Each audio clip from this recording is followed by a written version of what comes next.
이번 주일부터 저희들이 6월 한 달간은 매주 요나서의 말씀을 가지고 여러분들과 함께 나누려고 합니다.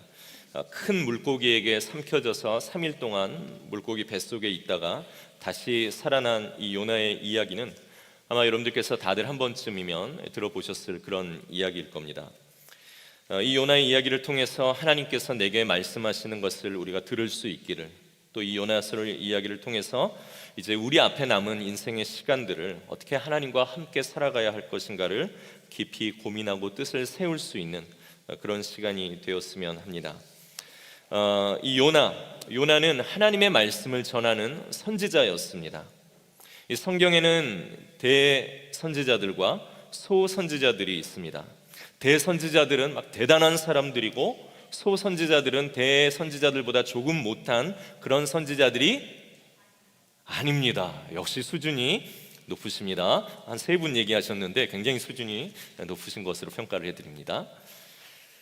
성경에 보면은 우리 선지자들이 쓴, 또 선지자들에 대해 기록한 이 책들이 있죠. 그런데 그 인물들에 대해 써놓은 것들이 분량이 많으면 대선지자들, 대선지서라고 이야기를 하고, 그 분량이 적으면 소선지자, 소선지서라고 그렇게 이야기합니다. 그래서 이사야, 예레미야, 에스겔, 다니엘 같은 사람들은 대선지자로 구분을 합니다. 그래서 성경을 열어보시면 이사야나 예레미야, 에스겔, 다니엘의 책들의 분량이 많습니다. 읽다가 실험해질 정도로 굉장히 많은 분량이 기록되어 있죠. 그런데 반면에 오늘 나오는 요나나 미가나 하박국이나 스바냐나 학개 같은 선지자들은 보면은 분량이 적습니다. 오바댜 같은 경우에는 1장밖에 없고, 학개 같은 경우에는 2장, 그리고 나훔 같은 경우에는 3장밖에 되지 않아서 읽을만 하면 끝이 나서 얼마나 주님께 감사한지 모릅니다.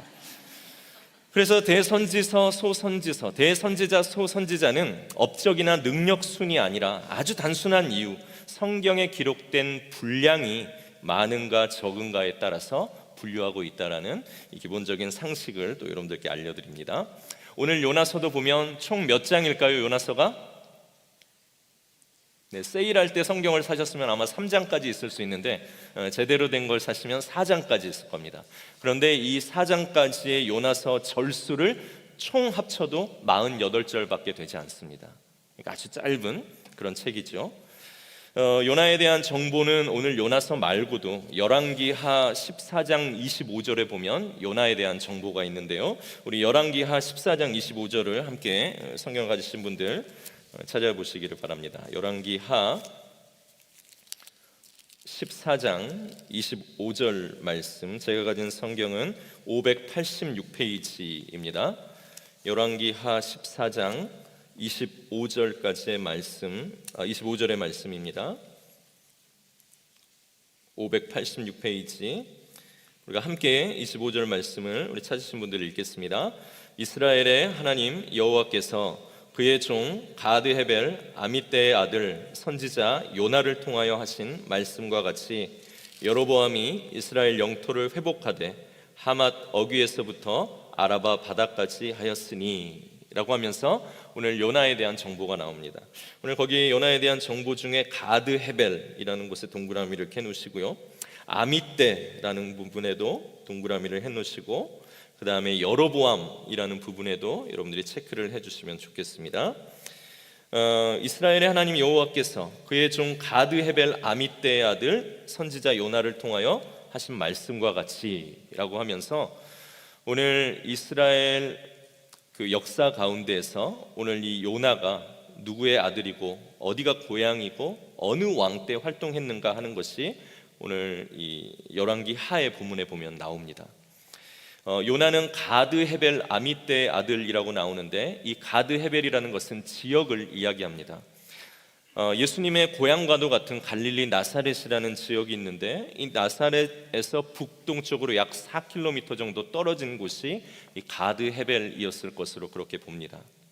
이 가드헤벨이 선지자 요나의 고향이었고, 오늘 그곳에서 살았던 그의 아버지는 아미떼라는 사람이라고 오늘 성경이 정보를 알려주고 있습니다. 그리고 이 요나는 북이스라엘의 여로보암 때 하나님의 말씀을 전한 선지자였다라고 그렇게 성경이 이야기하죠. 구약 성경에 보면 여로보암이라는 사람이 이스라엘의 역사 가운데서 몇 명이 나옵니까? 막 계속 자신 있게 이야기하십시오. 2명 나오죠. 첫 번째 나온 사람은 솔로몬 이후에 남과 북이 이스라엘이 나뉘었을 때 북이스라엘의 첫 번째 왕이 여로보암이었고, 그리고 오늘 요나가 활동했던 시대의 왕이었던 이 여로보암은 그 첫 번째 왕 여로보암이 아니라 후대에 북이스라엘이 멸망하기 얼마 되지 않고 다스렸던 그 여로보암을 이야기합니다. 그래서 이 두 번째 여로보암을 첫 번째와 구별하기 위해서 여로보암 2세다라고 우리가 이제 보통 부르곤 하는데, 그 여로보암 2세 때 오늘 이 요나가 활동했다라는 것입니다. 그러니까 요나가 활동하던 시기가 얼마 지나고 나지 않아 북이스라엘이 멸망을 당하게 된 그런 시점으로 우리가 이해하시면 되겠습니다. 이 요나서의 전체 줄거리는 그렇죠. 요나가 하나님의 명령을 받습니다. 그래서 아수르의 수도인 니느웨로 가서 하나님께서 말씀을 전하라고 합니다. 그런데 요나는 아수르 니느웨로 가라는 그 명령을 따르지 않고 전혀 반대쪽으로 오늘 갑니다. 그래서 하나님께서는 바다에 풍랑을 일으켜서 요나가 탄 배를 흔드십니다. 그리고 풍랑의 발단인 이 요나가 여차저차해서 바다에 던져지게 빠지게 되고, 그때 큰 물고기가 와서 요나를 삼키게 되죠.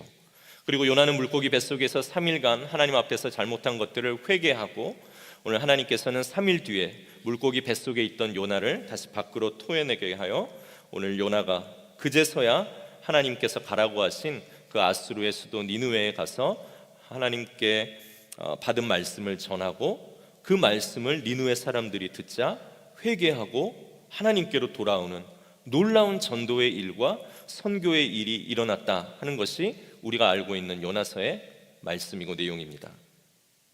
그래서 우리는 요나서를 하나님께서 이방 민족이지만 아수르의 수도인 이 니느웨에 가서 이방 사람들에게 하나님의 복음을 전하면 오늘 그들도 구원을 받고 심판 가운데서 보호받는 모든 인류를 구원하시기 위한 하나님의 선교 이야기로 우리가 요나서를 이해합니다. 그러나 우리가 기존에 알고 있던 이런 관점 말고도 오늘 이 요나서를 볼 수 있는 다른 시선이 있겠다 싶고, 어쩌면 그것이 요나서를 기록한 더 중요한 이유일 수 있겠다 싶습니다. 그래서 오늘 그것을 우리가 함께 이제 앞으로 살펴보고자 합니다. 자, 오늘 본문 요나서 1장 1절을 우리가 보겠습니다. 여호와의 말씀이 아미떼의 아들 요나에게 임하니라 라고 나옵니다. 요나의 아버지의 이름이 아미떼라고 합니다. 이 아미떼라는 이름에는 진리라는 뜻이 들어 있습니다. 그리고 요나의 이름의 뜻은 비둘기입니다.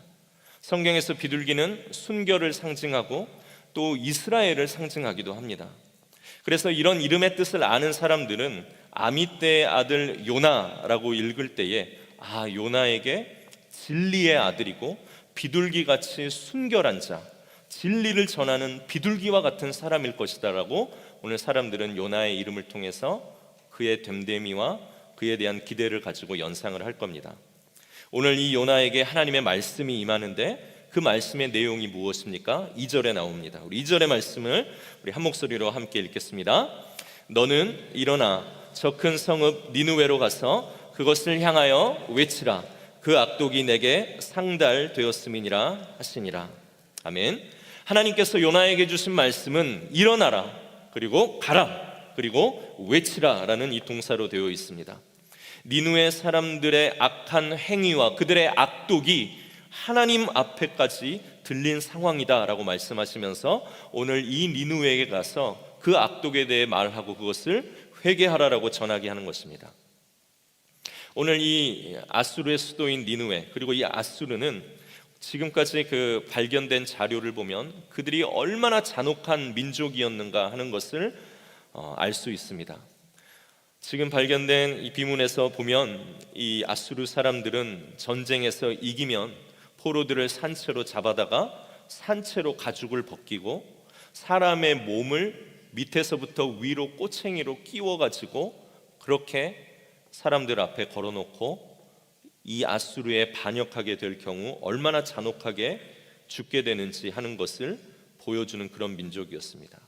목을 베서 목을 가지고 그것으로 목걸이를 만들어 도시 이곳저곳에 거는 것은 이거는 아무것도 아니고, 사람들을 반역하는 사람들이 있을 경우에 그들의 사지를 묶어놓고 살아있는 채로 살을 베고 혀를 뽑았던 그런 잔혹하고 아주 혹독한 그런 죄악을 저지르는 그런 민족이었습니다. 그러면서도 동시에 당시 최대의 힘을 가지고 있던 그런 민족이 바로 이 아수르 민족이었습니다.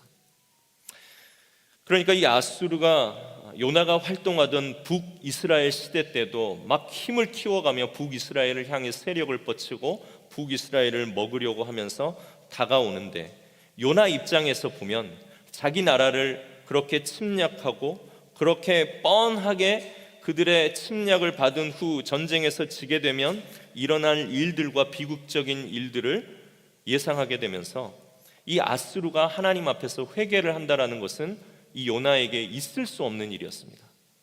이렇게 악한 민족은 그냥 그대로 하나님의 심판 가운데서 죽어야지, 이 사람들이 뭐 회개를 한다, 회개를 해서 용서를 받고 살아난다, 이것은 이 자기 나라를 사랑하는 선지자 요나에게는 도저히 있어서는 안 될 그런 일이었다는 것입니다. 그런데 하나님께서는 이 아수르의 수도인 니느웨를 향해서 회개를 선언하게 하고 사는 길을 선택할 수 있도록 전하라고 하는 것입니다.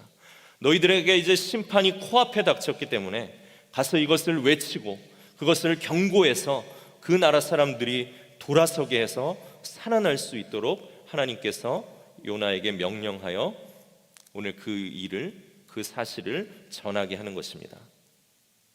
그런데 이 요나가 가지고 있는 그 자기의 정의의 개념에서는 이 아수르를 살리고 이 아수르를 심판해서 구원한다라는 것은 도저히 납득이 되지 않는 그러한 일이었던 것입니다.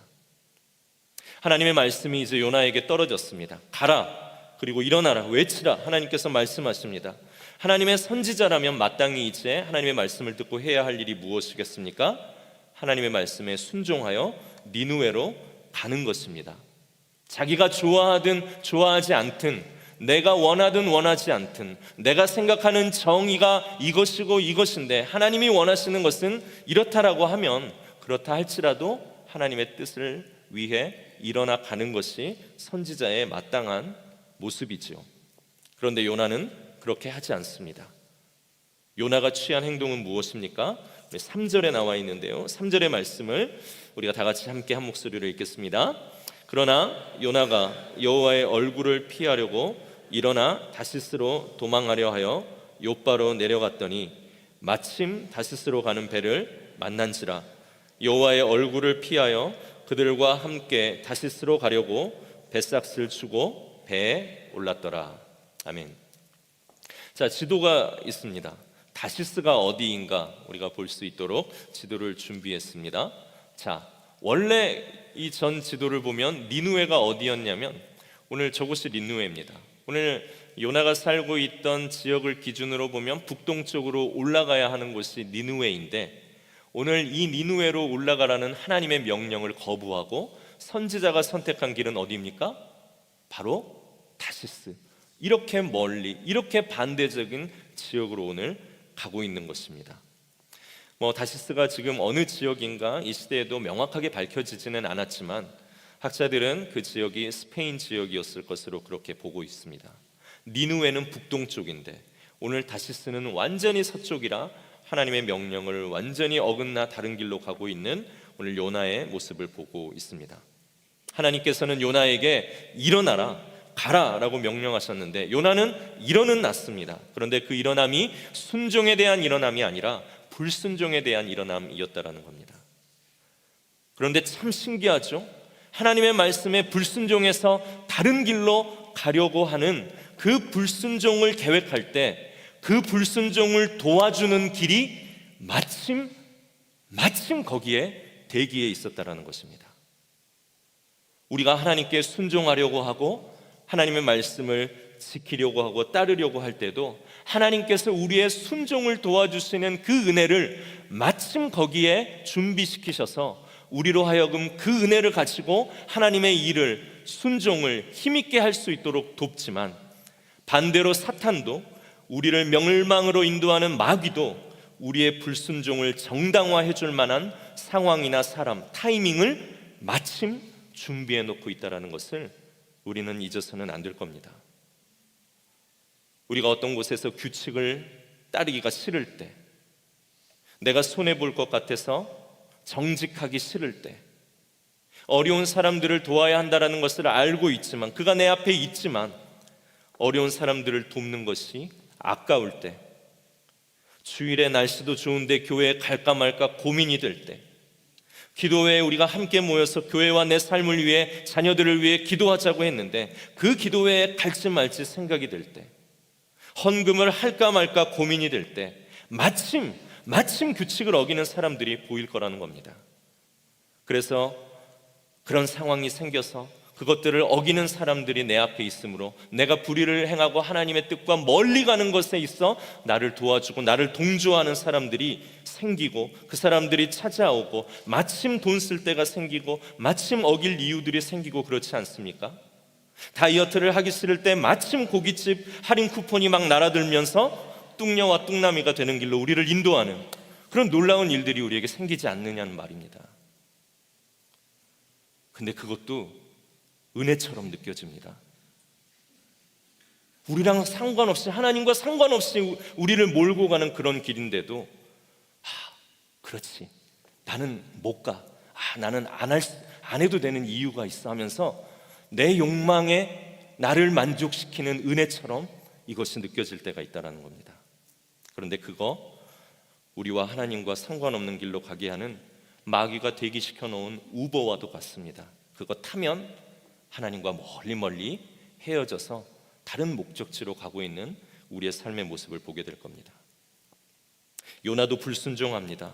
불순종하기 위해 일어서자 마침 그 불순종을 지원해주는 다시스로 가는 배가 정확한 시간에 정확한 방법으로 요나 앞에 나타났습니다.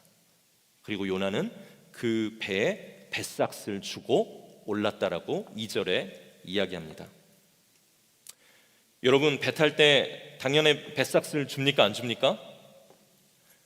지하철 탈 때 삭스를 줍니까? 안 줍니까? 안 주시는 분들이 한 서너 분 계시는 것 같습니다. 아니, 왜 뱃삭스를 주고 탔다라는 이 안 해도 될 말을 굳이, 성경의 지면도 좁고 할 말도 많을 텐데 뱃삭스를 주고 배를 탔다라고 쓰고 있을까요?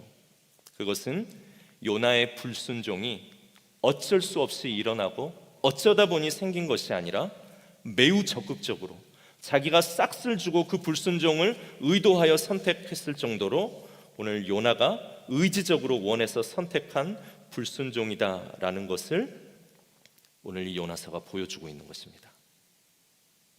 요나가 니느웨가 아닌 다시스로 가기 위해 배를 탔습니다. 배를 타자 하나님께서 어떻게 하십니까? 요나가 탄 배가 바다에 나갔을 때 바다에 큰 바람을 내리셨다라고 4절에 나옵니다. 그런데 여기 4절에 나오는 큰 바람을 내리셨다 하는 이 내리셨다라는 뜻은 원래는 바람을 강하게 던지셨다라는 그런 의미입니다. 하나님께서는 배가 다 깨질 정도로 큰 폭풍을 오늘 바다에 던지셨습니다. 그러자 배의 선원들이 난리가 났습니다. 뱃사람들이라면 어느 정도 이 폭풍을 한두 번 정도는, 그리고 매번 어쩌면 경험해 볼 수 있는 사람들일 겁니다. 그래서 폭풍이 오면 어떻게 해야 되는지, 어디로 가고 무엇을 처리하고 어떻게 대처해야 되는지 대략적으로 그것에 대처하는 방법들을 알고 있는 사람들입니다. 그런데 오늘 이 폭풍은, 하나님께서 던지신 의도가 있는 이 폭풍은 전에 경험한 적이 없는 너무나도 강한 폭풍이어서 그런지 선원들도 어찌할 바를 모르고 배를 무겁게 하여 중심을 잡고 폭풍을 헤쳐나가야 되는데 배를 가볍게 하려고 배에 있는 모든 것을 갖다 버려버리고 배에 탄 모든 사람들에게 어떻게 합니까? 돛을 어떻게 해라, 노를 어디로 저어라, 이런 오더를 내리는 것이 아니라 각자 믿는 신에게 부르짖어라라고 이야기합니다. 이 정도의 폭풍이라면 자연현상이 아니라 이거는 신이 누워있을 때 정도다라고 그들이 생각해서인지 오늘 이 뱃사람들은 배에 탄 모든 사람들에게 각자 믿는 신에게 부르짖고, 어떤 신이 누워있는지 모르니까 너희들이 믿는 신에게 부르짖으라고 이야기를 합니다. 그리고 이 배에 탄 사람 중에 누가 잘못이 있어서 이런 우리가 엄청난 재앙을 받고 있는지 모르니까 오늘 신이 그를 선택할 수 있도록 제비를 뽑자라고 오늘 그들이 상의를 합니다. 그런데 이 엄청난 폭풍에도 요나는 배의 가장 밑창에 내려가 잠을 자고 있습니다. 그래서 이 밑창에서 잠을 자고 있는 요나를 발견한 선장이 다가와서 요나에게 이야기하는 것이 오늘 우리가 보고 있는 1장의 6절과 7절에 나와 있는 말씀입니다. 우리 6절과 7절의 말씀을 여러분들 한번 찾아보시기를 바랍니다.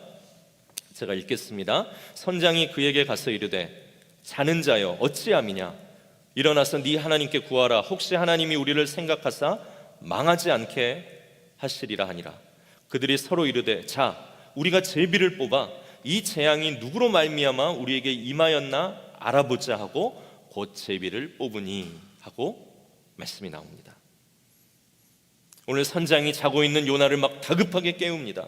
그리고 네가 믿고 있는 신에게 너도 빨리 기도해라. 그리고 너도 제비를 뽑아라 하고서 이 엄청난 폭풍이 누구 때문에 일어난 일인가 하며 요나에게 제비를 뽑게 하는데 누가 뽑힙니까? 1번 명동역, 2번 요나. 죄송합니다. 아직 부흥의 여파가 가시지 않아서 요나가 뽑히지요. 제비에 뽑힌 요나는 자초지정을 다 이야기를 하고 이 일이 자기 때문에 일어난 일, 하나님이 일으키신 일이라고 말하고 자기를 바다에 던지라고 합니다. 그런데 오늘 선원들은 요나가 그렇게 이야기를 한다라고 해서 그를 바다에 던질 수는 없었습니다. 그래서 육지 쪽으로 어떻게 해서든지 가보려고 애를 썼지만 전혀 통하지가 않아서 죄책감을 느끼면서도 요나를 바다에 던지게 됩니다. 요나가 바다에 던져지자 어떻게 상황이 바뀝니까? 그것이 15절과 16절의 말씀인데요. 우리 15절과 16절의 말씀을 우리 함께 읽겠습니다. 요나를 들어 바다에 던짐에 바다가 뛰노는 것이 곧 그친지라 그 사람들이 여호와를 크게 두려워하여 여호와께 제물을 드리고 서원을 하였더라. 아멘. 요나가 바다에 던져졌을 때 바다는 마침내 잠잠해졌고 그것을 본 뱃사람들은 놀라서 오늘 하나님께 제물을 드리고 하나님을 인정하게 되는 그러한 일들이 생겨나게 됩니다. 여러분, 오늘 읽은 이 짧은 말씀 안에는 무척이나 큰 의미들이 숨겨져 있고 그 안에 많은 해악과 풍자 같은 것들이 들어 있습니다. 일단 요나서는 요나가 얼마나 형편없는 자인가를 고발하고 있습니다. 그동안 우리가 알고 있던 그림은 무엇입니까? 요나는 좋은 사람, 대단한 사람, 막연히 선지자라고 하니까 우리가 그런 그림을 가지고 요나를 지켜봅니다.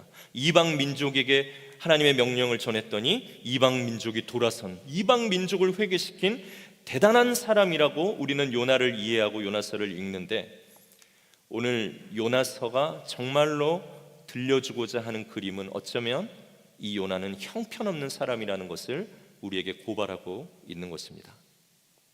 하나님의 명령이 떨어졌을 때 그 명령에 순종하는 사람을 하나님의 사람, 선지자라고 합니다. 그러나 요나는 하나님의 명령의 반대 방향으로, 그것도 적극적으로, 의지적으로 자기 생각과 자기 정의와 다르다고 하나님의 말씀을 팽개치고 스스럼 없이 불순종하는 이 요나를 보아라, 이 얼마나 형편없는 사람이냐, 이런 사람이 선지자다라고 하면서 우리로 하여금 요나서를 읽는 모든 사람들에게 쓴 웃음을 짓게 하는 것이 요나서를 기록한 사람의 어쩌면 진짜 의도일 수 있다는 겁니다. 요나라는 그 이름에도 뼈가 있습니다. 요나의 이름의 뜻 비둘기, 그의 아버지는 진리입니다. 그런데 진리를 전하는 비둘기와 같은 이 요나가 오늘 하나님의 말씀을 어기며 그의 이름값을 하지 못하는 이 형편없는 선지자를 요나서는 그의 이름을 통해서도 해악적으로 우리에게 고발하고 있는 것이죠. 그리고 비둘기는 누구를 상징한다고 했습니까? 이스라엘을 상징하는 것입니다. 하나님으로부터 선택받았다라는 이름을 가지고 그의 백성이라고 살아가는 이스라엘 백성들이 지금 하고 있는 이 삶의 형편과 꼬락서니를 볼 때 얼마나 너희들의 삶이 형편이 없는가 하는 것을 자조적인 웃음을 가지고 들여다보게 하는 말씀이라는 겁니다. 지금 요나가 대표하는 이스라엘이 지금 이렇게 불순종을 아주 의지적으로 하면서 하나님의 생각과 말씀이 내 뜻과 내 정의와 내가 생각하는 기독교와 맞지 않는다라고 생각하면서 그 말씀이 분명히 성경책에 살아있고 적혀있지만 오늘 그 말씀을 내려놓고 내 생각대로 내가 원하는 곳으로 가서 나의 정의를 이루기로 하는 이 시대의 교회가 또한 이스라엘이 이야기하는 공동체입니다. 그러면서 오늘 우리에게 묻고 있는 것이죠. 우리는 정말로 그리스도의 제자, 하나님의 자녀라는 교회라는 우리 이름에 걸맞고 합당한 삶을 하나님 앞에서 살아가고 있는가? 그 주님의 말씀, 그 주님의 명령이 내 생각과 내가 생각하는 정의와 내가 생각하는 기독교라는 것과 다를지라도 오늘 그 주님의 말씀을 일어나 따르려고 하는 순종의 공동체가 되고 있고 순종의 사람이 되고 있는가 하는 것을 오늘 이 요나서의 요나의 고발을 통하여 우리의 모습을 비추며 읽게 하는 것이죠. 그리고 요나는 선지자이면서 하나님의 마음을 모르는 자로 오늘 요나서는 고발하고 있습니다. 하나님의 심판은 죽이기 위한 것이 목적이 아닙니다. 하나님의 심판은 그러한 심판이 있기 때문에 너희들이 돌아서야 한다, 회개해야 한다라고 우리를 살리기 위해서 우리의 삶을 흔들고 우리를 심판의 자리에 두시는 것입니다. 죽지 않기 위하여, 살리기 위해서. 그런데 오늘 선지자라는 이 사람은 어떻습니까? 그것을 모르고 죽게 내버려 두는 것이 하나님의 정의다라고 생각하면서 사람을 살리는 일이 아니라 죽이는 일에 오늘 자기의 시간과 의지를 사용하고 있는 것을 요나서는 고발하고 있는 것입니다. 그러면서 벳사람의 이야기를 오늘 들려주죠. 그 벳사람들은 어떻습니까? 요나가 나 때문이다, 나를 바다에 던지면 너희가 산다라고 이야기했지만 하나님을 알지 못하는 그 이방 민족 그 벳사람들조차도 이 요나를 바다에 던져 생명을 죽이는 것을 두려워하고 있습니다. 그런데 요나는 하나님이 니느웨의 모든 사람들을 구원하기 위하여 니느웨로 가서 그들의 영혼을 구원하라, 살리라라고 하신 이 명령을 죽이는 게 낫다라고, 죽는 게 낫다라고 생각하면서 오늘 그 니느웨로 가는 것을 하지 않고 불순종하게 되는 것이죠. 이러면서 요나서는 계속해서 선지자는 하나님의 마음과 뜻을 헤아리지 못하지만 아니 하나님도 모르는 이런 이방 사람들도 한 사람의 생명이 귀해서 그를 바다에 던지는 것을 두려워하고 있지 않느냐라고 우리에게 또한 고발하며 보여주고 있는 것입니다. 그래서 하나님을 예배해야 하는 선지자는 하나님이 누구인지도 잘 모르고 그분이 관심이 있어 하는 것에 대한 마음도 두지 못한 채 예배하지 못한 사람으로 우리에게 비춰지지만 오늘 그 하나님을 알지 못하는 이방 사람들, 그 배에 타고 있던 사람들은 오늘 이 바다를 잠잠케 하시는 하나님을 보면서 오히려 선지자보다 더 놀라고 더 하나님께 깨어있고, 선지자는 서원하지 않았지만 오늘 그들은 이 모든 놀라운 일들을 이루신 하나님께 서원하며 무언가 약속을 하나님께 드리는 것을 보여주며 선지자가 이 모양이다, 선지자가 이 모양이다라고 하며 오늘 요나서에서 요나를 그렇게 고발하고 있는 것입니다. 오늘 그가 뱃삭을 주고 배에 올랐다라고 성경은 되어 있습니다. 그런데 우리나라 사람들이 이해하기 쉽게 번역을 하느라 배에 올랐다라고 되어 있는 것입니다. 우리는 배에 타는 것을 승선이라고 하죠. 그래서 배에 오른다라고 이야기를 합니다. 그런데 히브리어 원어에 보면 뱃삭을 주고 배에 내려갔다라고 하는 것이 원어의 의미입니다. 그리고 그 배에 내려가서 그 배 가장 밑창으로 내려갑니다. 성경에서 내려간다라는 것은 그의 영적인 상태가 침체되어 있고 하나님과 무관해져 가는 삶을 비유적으로 이야기하는 겁니다. 의지적으로 하나님께 불순종하며 배 밑으로 내려가 그 배에서도 가장 밑에 내려가서 뭐 합니까? 잡니다. 여러분들 주무시면 안 됩니다. 하나님의 말씀을 들으려고 하지도 않고 그 말씀이 내게 무관하다고 생각하며 여호와의 얼굴에서 그 낯을 피하여 피할 수 있고 숨을 수 있는 곳을 찾아 내려가고 있는 선지자의 영성을 오늘 이 요나서는 고발하고 있다라는 것입니다.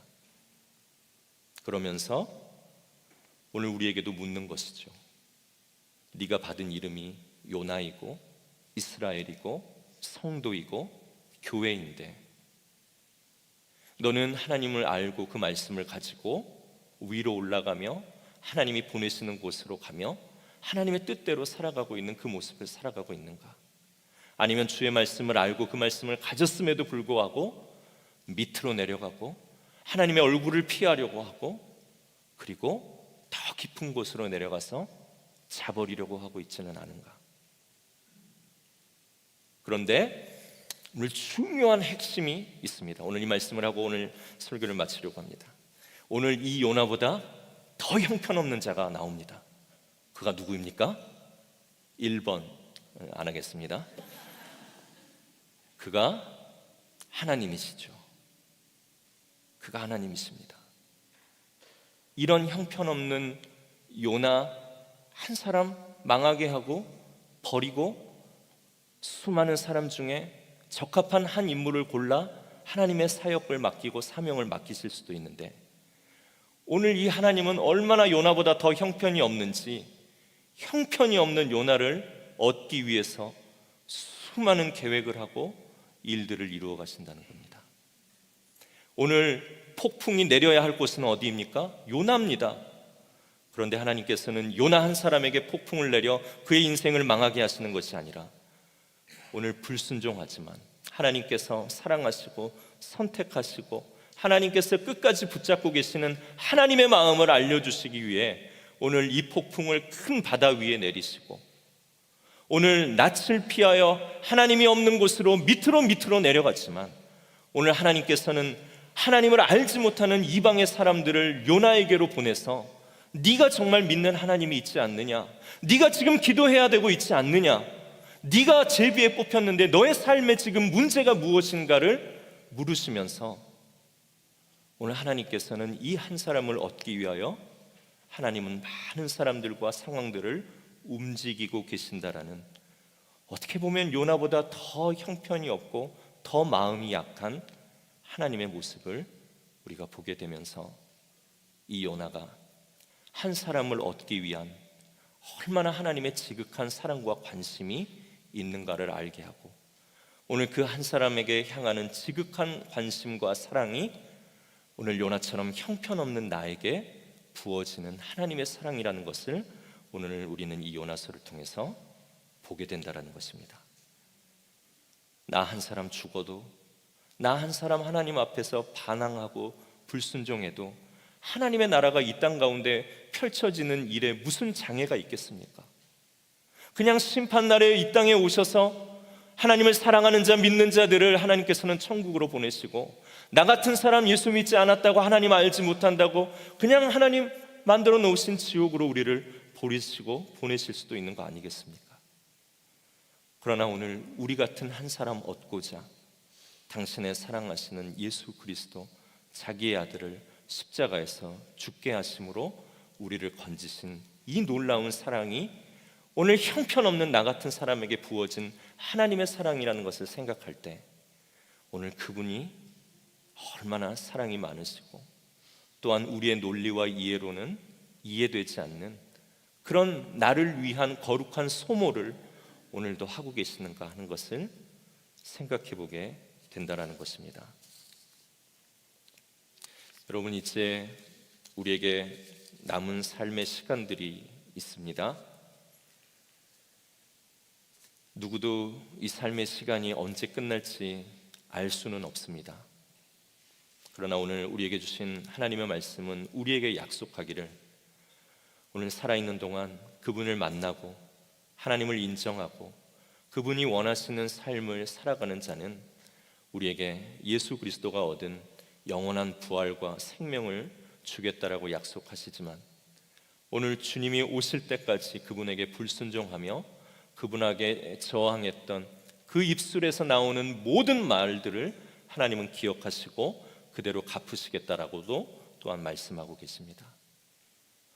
우리를 이스라엘로 부르시고 교회라고 부르시고 거룩한 성도라고 부르시고 내 자녀라고 부르셨는데, 오늘 나는 그 이름을 가지고 하나님이 원하시는 삶의 그 자리로 나아가고 있는 자가 되는지, 그곳에서 정말 하나님이 살아계시다라는 것을 보여주고 하나님이 다시 오시는 날 우리에게 심판과 영원한 생명이 주어지고 나뉘어진다라는 것을 보여주는 그런 선지자적인 제자로서의 삶을 살아가고 있는, 복으로서의 삶을 살고 있는지 우리가 다시 한번 요나서를 통하여서 깨닫고 발견하기를 원합니다.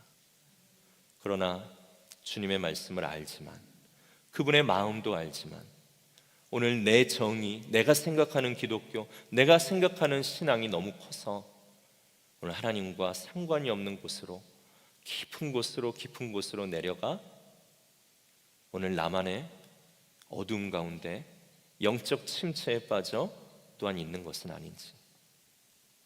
그리고 또 한 가지 우리가 마지막으로 기억할 것은, 우리의 삶을 지금 흔드는 큰 풍랑과 같은 그런 풍랑을 경험하고 계시는 분들도 있으실 겁니다.